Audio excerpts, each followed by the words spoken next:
ចាសួស្តីទៅដល់បងសម្លាញ់ទាំងអស់គ្នាដែលនិយមតាមដានរក Channel YouTube និងវីដេអូរបស់ប្អូនចាដែលប្អូនធ្វើជារៀងរាល់ថ្ងៃឲ្យពុកម៉ែបងប្អូនទាំងអស់គ្នានិងបងសម្លាញ់ទាំងអស់គ្នាតាមដានកុំភ្លេចណាជួយចុច comment ពាក្យហេងអ្នកគ្រូចិត្តល្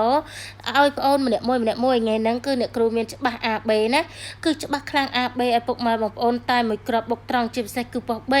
អញ្ចឹងពុកម៉ែបងប្អូនអ្នកដែលចង់បានគ្រាប់បុកចំប៉ុសបុកចំគ្រាប់ដូចសមាជិករបស់យើងពុកម៉ែបងប្អូនអាចចូលជាសមាជិករបស់អ្នកគ្រូបានចា20000បានលេខ20000បានលេខណាពុកម៉ែបងប្អូនចាគឺបង20000បានលេខលេងមួយថ្ងៃពេញចាអញ្ចឹងអ្នកដែលចង់បាន20000បានលេខ20000បានលេខណាឆាតមកអ្នកគ្រូទាំងអស់គ្នាហើយពុកម៉ែបងប្អូនអាចតំណតំណងបងសេវាតាមលេខទូរស័ព្ទ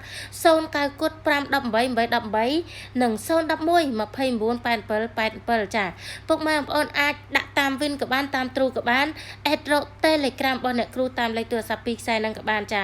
20000បានលេខ20000បានលេខថ្ងៃហ្នឹងគឺអ្នកគ្រូមាន AB ជាពិសេសឲ្យបុកតប៉ុស B បុក10000បាន20000បាន50000បានពុកម៉ែបងប្អូនអ្នកដែលរក Facebook ប្អូនអាចរក Facebook ប្អូនបានគឺដាក់ថាតម្រូវឆ្នោតយួនថ្មីក៏បានឬក៏យាយគ្រូដកឃ្លីយាយគ្រូពុកម៉ែបងប្អូននឹងឃើញលេខទូរស័ព្ទ5ខ្សែនិង cover ចំណាំច្បាស់ហើយសម្រាប់អ្នកដែលចង់បានលេខ free នៅក្នុង Channel YouTube និង Facebook ប្អូន free ឲ្យយកហេង